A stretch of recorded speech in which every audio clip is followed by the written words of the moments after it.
नमस्कार, राज्यसभा टीवी के खास कार्यक्रम विशेष में आपका स्वागत है। मैं हूं दीपक डोभाल। 27 अगस्त 2018 का दिन भारतीय विमानन और पेट्रोलियम के इतिहास में दर्ज हो गया। देहरादून के जॉली ग्रांट एयरपोर्ट से दिल्ली के लिए बायोफ्यूल से संचालित पहले विमान ने कामयाब उड़ान भरी और एक नई मिसाल कायम की। ये बायोफ्यूल देहरादून के भारतीय पेट्रोलियम संस्थान यानी IIP ने तैयार किया था। विमान में ईंधन के तौर पर इंडियन इंस्टीट्यूट ऑफ पेट्रोलियम ने जेट्रोफा यानी रतन जोत के बीजों से खास तौर पर तैयार 25% जैव ईंधन मिलाया था। सफल उड़ान के बाद इसका प्रयोग नियमित व्यावसायिक उड़ानों के लिए किए जाने की भी योजना है। अभी तक अमेरिका, नीदरलैंड्स और ऑस्ट्रेलिया जैसे देशों में ही बायोफ्यूल से उड़ान भर सकने की जो क्षमता थी, लेकिन भारत भी अब इस फहरिस्त में शामिल हो गया है। इस उपलब्धि के पीछे पेट्रोलियम मंत्रालय, तेल कंपनियां, Indian institute of petroleum, IIT Kanpur, CSIR विज्ञान एवं प्रौद्योगिकी विभाग, Chhattisgarh bio fuel development authority जैसे संस्थानों और विभागों का हाथ रहा है। इस तरह अब विमानों के ईंधन के लिए जल्द ही एक नई बायो ATF नीति आने की भी उम्मीद है।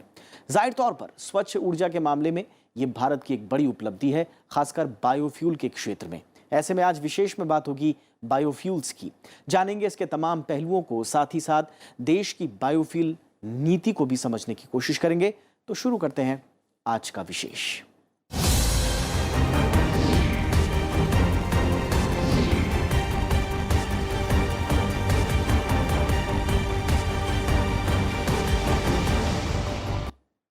इंसान टेक्नोलॉजी के मामले में हमेशा से ही विकासशील रहा है और इस विकास में उसका सबसे बड़ा भागीदार या सहायक अगर कोई रहा है तो वो है ऊर्जा।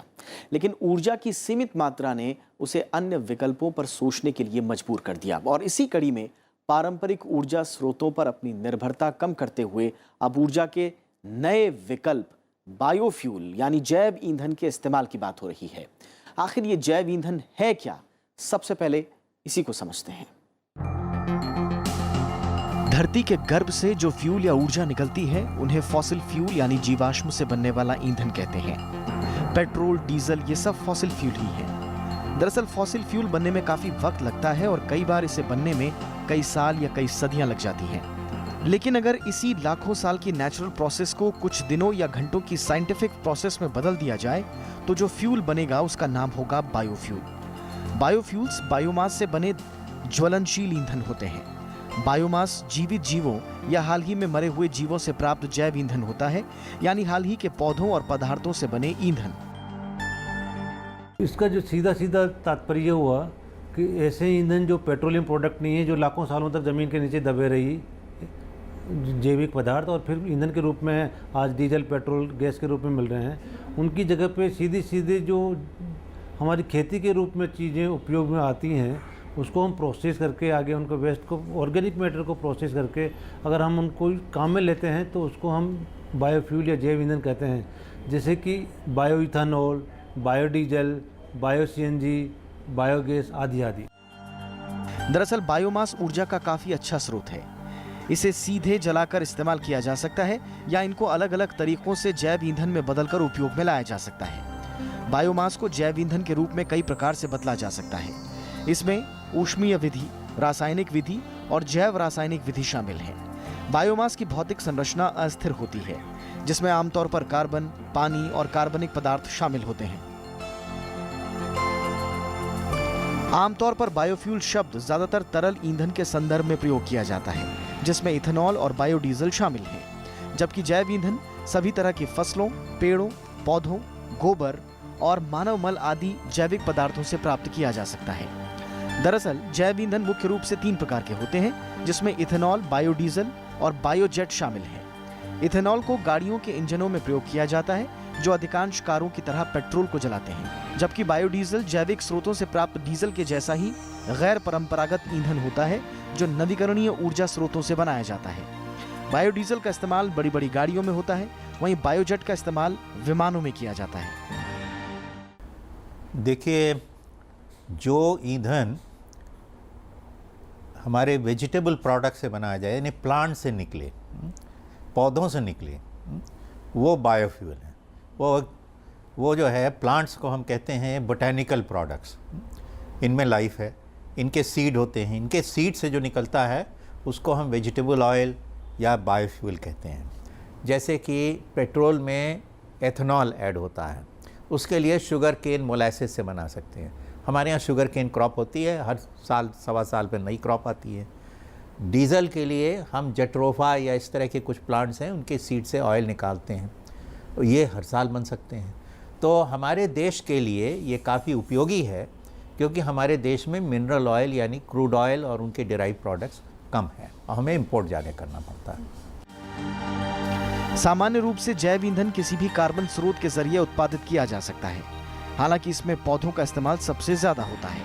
इथेनॉल एक तरह का अल्कोहल ही होता है जिसे पेट्रोल में मिलाकर गाड़ियों में फ्यूल की तरह इस्तेमाल किया जा सकता है। इथेनॉल का उत्पादन मुख्य रूप से गन्ने की फसल से हो सकता है, लेकिन शर्करा वाली कई अन्य फसलों से भी इसे तैयार किया जा सकता है।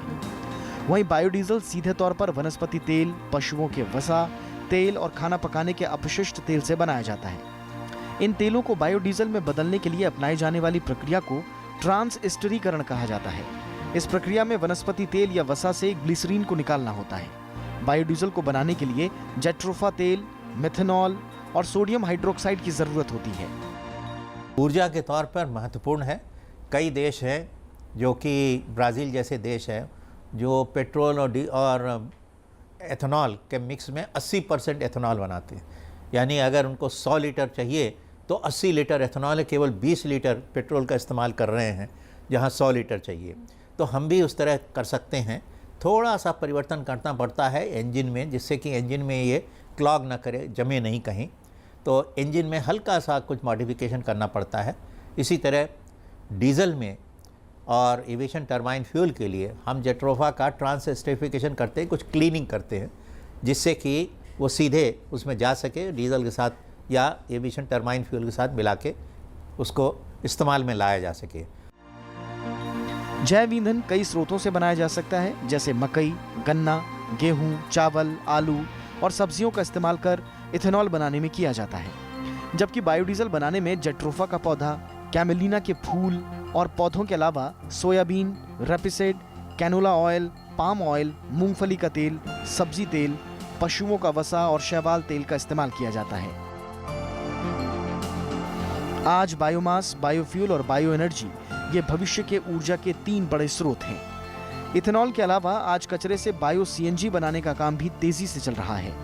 देश की ट्रांसपोर्ट व्यवस्था में सीएनजी के इस्तेमाल को बढ़ावा दिया जा रहा है, ताकि पेट्रोल डीजल से होने वाले प्रदूषण से बचा जा सके। फिलहाल सीएनजी विदेश से आयात की जा रही है और अब बायो सीएनजी से विदेशों पर निर्भरता को कम करने के प्रयास जारी हैं। इनके अलावा अभी हम देश में खपत होने वाली कुल ऊर्जा का मात्र 18 से 20% ही उत्पादन करते हैं, जबकि बाकी जरूरत पूरा करने के लिए हमें बाहर से आयात करना पड़ता है। ऐसे में अगर हम बायोमास या बायोफ्यूल का इस्तेमाल बढ़ाते हैं तो ऊर्जा के क्षेत्र में हमारी निर्भरता बाहरी दुनिया पर काफी कम हो सकती है। Bureau report, Rajya Sabha TV. पर्यावरण का सवाल यहाँ पर सबसे बड़ा हो जाता है। पर्यावरण को बचाने के लिए पूरी दुनिया में ऊर्जा के वैकल्पिक स्रोतों पर खोज और अनुसंधान का काम चल रहा है।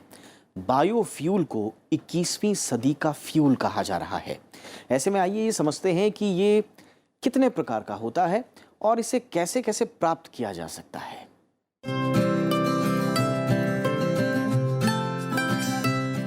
बायोफ्यूल ऊर्जा के क्षेत्र में क्रांति माना जा रहा है। बायोफ्यूल यानी आम शब्दों में फसलों से निकला ईंधन। फसलों के अवशेषों या कूड़े कचरे से निकला ईंधन ही बायोफ्यूल है। प्रधानमंत्री नरेंद्र मोदी के मुताबिक बायोफ्यूल सिर्फ विज्ञान नहीं है, बल्कि वो मंत्र है जो 21वीं सदी के भारत को नई ऊर्जा देने वाला है। ऐसे में बायोफ्यूल पर देश के वैज्ञानिक दिन रात काम कर रहे हैं। संयुक्त राष्ट्र ने 2008 में बायोफ्यूल यानी जैव ईंधन की अहमियत को देखते हुए इसे पौधों से जुड़ी सामग्रियों से बने किसी भी तरल ईंधन की तरह क्लासिफाई किया था, जिसका उपयोग पेट्रोलियम ईंधन के विकल्प के तौर पर किया जा सकता है। 2016 में अंतर्राष्ट्रीय ऊर्जा एजेंसी ने बायोमास स्रोतों से बने गैसीय ईंधन को भी जैव ईंधन में जोड़ दिया।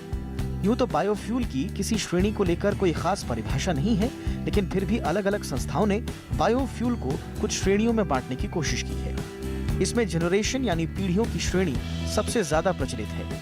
इसमें सबसे पहले पहली पीढ़ी के बायोफ्यूल आते हैं, जो सीधे स्टार्च युक्त खाद्य फसलों शक्कर, जानवरों के वसा और वनस्पति तेल से प्राप्त किए जाते हैं। इसमें मक्का, गेहूं और गन्ना सबसे प्रचलित बायोफ्यूल स्रोत हैं। दूसरी पीढ़ी के बायोफ्यूल ज्यादा उन्नत बायोफ्यूल हैं। इनका मुख्य स्रोत गैर खाद्य बायोमास है, जो पेड़ पौधों और जानवरों के अपशिष्टों से तैयार होता है। तीसरी पीढ़ी के बायोफ्यूल पर शोध और अनुसंधान हाल ही के वर्षों में शुरू हुआ है।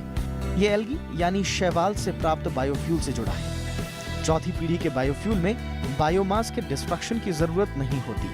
इसमें इलेक्ट्रोफ्यूल्स और फोटोबायोलॉजिकल सौर ईंधन शामिल हैं। इसमें कुछ कार्बन न्यूट्रल भी होते हैं। हर पीढ़ी के बायोफ्यूल को प्राप्त करने का तरीका और प्रोसेस अलग अलग है।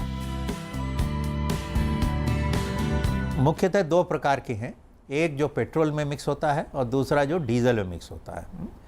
तो क्योंकि इनकी अलग अलग कैरेक्टरिस्टिक्स है, पेट्रोल से मिलती जुलती कैरेक्टरिस्टिक है एथनॉल की, अल्कोहल की, इथाइल अल्कोहल की, और डीजल से मिलती जुलती कैरेक्टरिस्टिक है, डीजल और केरोसिन से मिलती जुलती कैरेक्टरिस्टिक है जट्रोफा या इसकी तरह के प्लांट्स के सीड ऑयल की।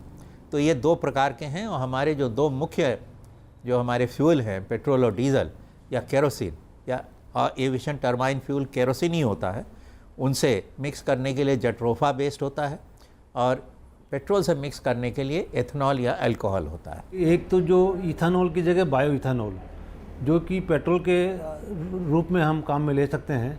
तो जो मोलासेस, शुगर बीट्स, इस तरह की क्रॉप्स हैं, और जब शुगर इंडस्ट्रीज में शुगर केन प्रोसेस हो जाता है तो जो मोलासेस बच रहा है उसको फर्मेंटेशन के द्वारा हम बायो इथानॉल बना सकते हैं। जो नॉन एडिबल ऑयल सीड्स हैं, जैसे कि जेट्रोफा, करंज, महुआ और इस तरह की जो खाने के काम में नहीं आते हैं तेल, ऐसे जो तेल हैं उनको हम ट्रांस एस्टेरिफिकेशन करके उनसे हम बायोडीजल बना सकते हैं, जो डीजल के रूप में हम काम में ले सकते हैं। दूसरी ओर खाद्य और कृषि संगठन यानी FAO ने बायोमास के स्रोत के आधार पर बायोफ्यूल को 3 श्रेणियों में बांटा है।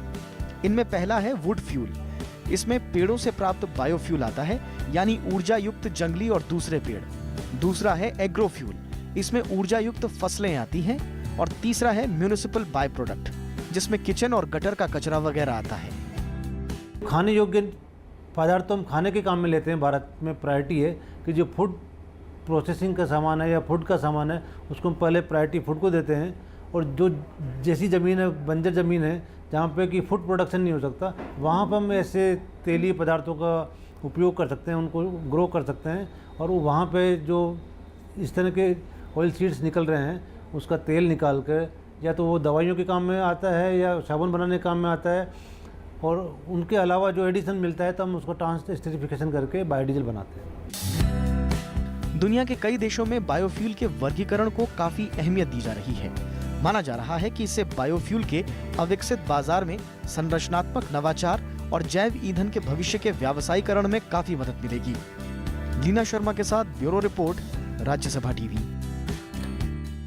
धरती पर ऊर्जा के स्रोत सीमित हैं और पेट्रोलियम आधारित ऊर्जा स्रोत तो हमारे बीच शायद कुछ ही दशकों के लिए बचे हैं।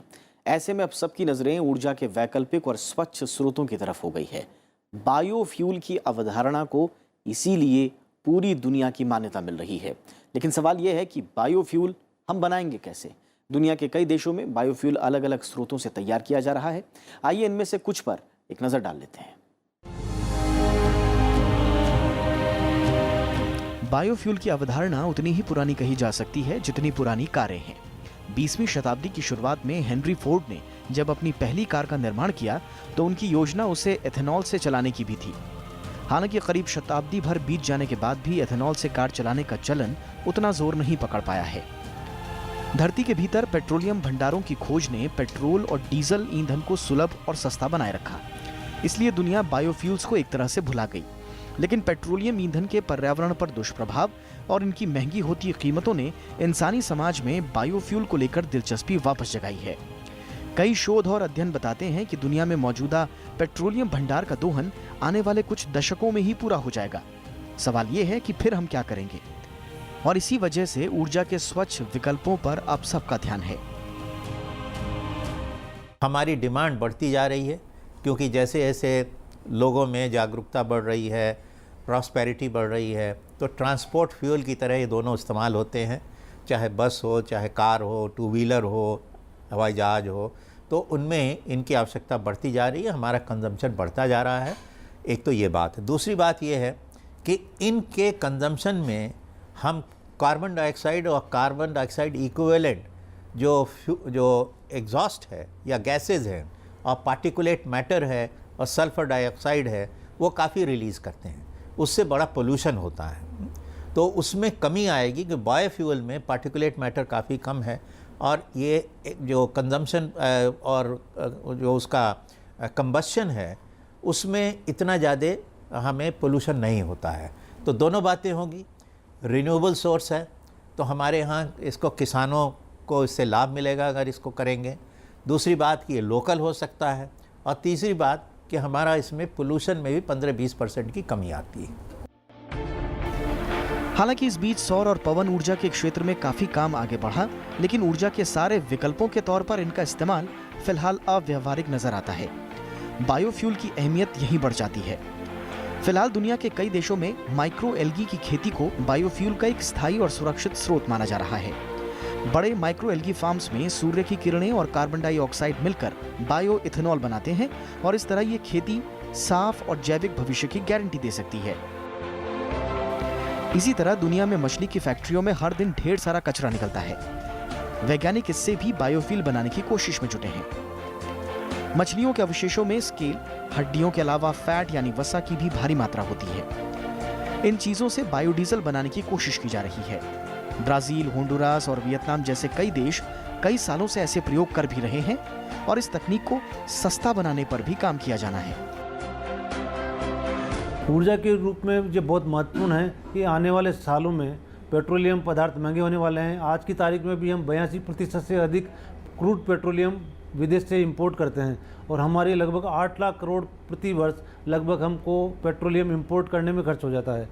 तो उसको अगर बचाना है, देश की एनर्जी सिक्योरिटी को आपको अगर ध्यान में रखते हुए हम जब तक देसी उत्पाद हम नहीं बढ़ाएंगे तो ये स्ट्रेटेजिकली हमको खतरा होगा कि कभी ये सब मौसम समय आ सकता है कि विदेशी लोग हमको पेट्रोलियम क्रूड देना बंद कर दें या कॉस्ट बहुत बढ़ जाए या हमारे पास बैलेंस ऑफ पेमेंट की गड़बड़ हो जाए तो हम क्या करेंगे। उस स्थिति में ये बहुत ज़रूरी है कि हमारे पास हमारे देसी संसाधन उपलब्ध हों और जिसका हम उपयोग कर सकें, जो कि हमारी गाड़ी को आगे चला सके। इसी तरह सूरजमुखी के पौधे से औद्योगिक स्तर पर खाद्य तेल, लुब्रिकेंट्स और बायोडीजल बनाया जा रहा है। अकेले जर्मनी में ही 4 लाख हेक्टेयर के क्षेत्र में सूरजमुखी की खेती हो रही है। 19वीं सदी में रेपसीड के तेल का इस्तेमाल इंजन में चिकनाई पैदा करने वाले लुब्रिकेंट के रूप में हुआ। रेपसीड यानी सफेद सरसों का इस्तेमाल मनुष्य सदियों से कर रहा है। मध्यकाल से ही ये दिया जलाने के लिए तेल का भी स्रोत रहा है। अब इससे बायोफ्यूल बनाने की कोशिशें भी हो रही हैं। इसके अलावा हमारी धरती पर ही बायोफ्यूल के असंख्य स्रोत मौजूद हैं जिन पर लगातार काम चल रहा है। इनका इस्तेमाल न सिर्फ ईंधन के लिए बल्कि खाना बनाने से लेकर औद्योगिक इकाइयों में हीटिंग से लेकर दूसरे कामों में भी हो सकता है। इसके अलावा मोटर लुब्रिकेंट्स, पेंट रिमूवल और गोंद के रूप में भी बायोफ्यूल का इस्तेमाल हो सकता है। Bureau report, Rajya Sabha TV. स्वच्छ ईंधन और कच्चे तेल की आयात की निर्भरता को कम करने के मकसद से बायोफ्यूल देश के लिए मील का पत्थर साबित होगा। भारत की जरूरतों के हिसाब से केंद्रीय मंत्रिमंडल ने देश में जैव ईंधन को बढ़ावा देने के लिए जैव ईंधन पर राष्ट्रीय नीति 2018 को मंजूरी दी। आइए जानते हैं सरकार की बायोफ्यूल योजना और देश के लिए ये कितनी उपयोगी है। इससे जुड़ी हुई हमारी ये खास रिपोर्ट। भारत में जैव ईंधन सामरिक महत्व रखता है क्योंकि ये भारत में मेक इन इंडिया, कौशल विकास और स्वच्छ भारत अभियान जैसी चल रही पहलों के साथ अच्छी तरह से कार्य करता है। ये आयात में कमी, किसानों की आमदनी में वृद्धि, रोजगार जैसे अवसर भी प्रदान करता है। देश में जैव ईंधनों को बढ़ावा देने के लिए सरकार ने जैव ईंधन पर राष्ट्रीय नीति 2018 के तहत कई महत्वपूर्ण पहल की है। जैव ईंधनों को इस नीति के तहत 3 श्रेणियों में बांटा गया है। इसमें पहला है आधारभूत जैव ईंधन यानी पहली पीढ़ी। इसमें जैव एथेनॉल और जैव डीजल को रखा गया है। जबकि दूसरी पीढ़ी यानी विकसित जैव ईंधन है जिसमें इथेनॉल, नगर पालिका के ठोस कचरे से लेकर ड्रॉप इन ईंधन को रखा गया है। वहीं तीसरी पीढ़ी के जैव ईंधन में जैव सीएनजी आदि को श्रेणीबद्ध किया गया है जिससे कि प्रत्येक श्रेणी में उचित वित्तीय और आर्थिक प्रोत्साहन को बढ़ाया जा सके। इसके अलावा इस नीति के तहत गन्ने का रस, चीनी वाली वस्तुएं जैसे चुकंदर, स्वीट, सोरगम, स्टार्च वाली वस्तुओं के उपभोग के लिए बेकार अनाज के इस्तेमाल की अनुमति देकर इथेनॉल उत्पादन के लिए कच्चे माल का दायरा बढ़ाया गया है।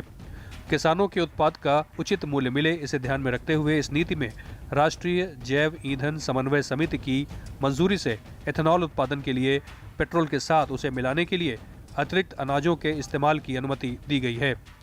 इसके अलावा इसमें जैव डीजल उत्पादन के लिए आपूर्ति श्रृंखला तंत्र स्थापित करने को प्रोत्साहित किया गया है। खास बात यह है कि इसमें सबकी रेस्पॉन्सिबिलिटी और कन्वर्जेंस को फिक्स किया गया है कि कौन सा मंत्रालय इसमें क्या क्या भूमिका निभाएगा। तो जैसे पहले खाली जैव ईंधन की जब हम बात करते हैं तो उसमें 2 मिनिस्ट्रीज इन्वॉल्व थी, ministry of new and renewable energy sources और ministry of science and technology. इसमें डिपार्टमेंट ऑफ बायोटेक्नोलॉजी उसमें इन्वॉल्व था। परंतु अब इसमें जो भी स्टेक होल्डर्स हैं, चाहे वो कृषि मंत्रालय हो, चाहे पेट्रोलियम मंत्रालय हो, चाहे नवीकरणीय ऊर्जा मंत्रालय हो या ट्रांसपोर्ट मतलब यातायात मंत्रालय हो, सभी मंत्रालय इसमें जिन जिन की जो भूमिका है उनको साथ में निभाएंगे। सभी सेक्रेटरीज उसमें इन्वॉल्व हैं और उसकी जो चेयरमैनशिप है वो मिनिस्ट्री ऑफ पेट्रोलियम के मंत्री महोदय जी को दी गई है।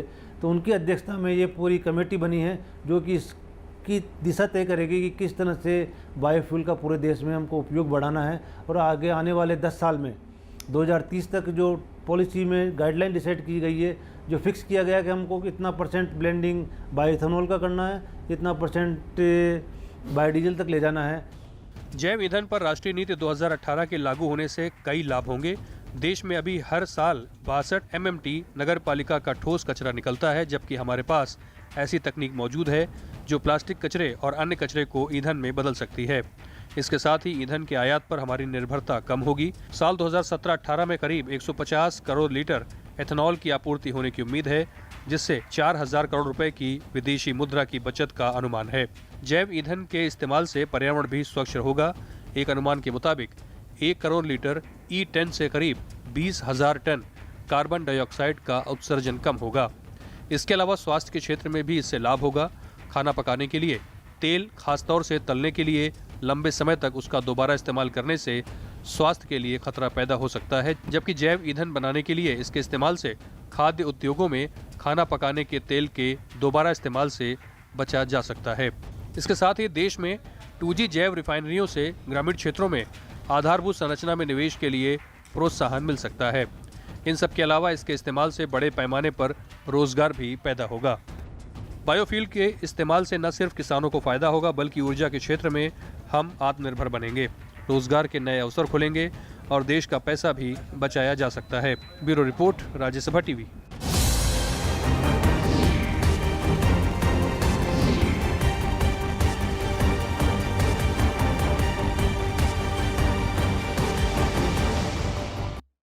तो ये था आज का विशेष, लेकिन आपको याद दिला दें हमारा ये कार्यक्रम आप YouTube पर देखना ना भूलें और वहां पर आपकी प्रतिक्रियाओं का हमें हमेशा इंतजार रहता है। नमस्कार।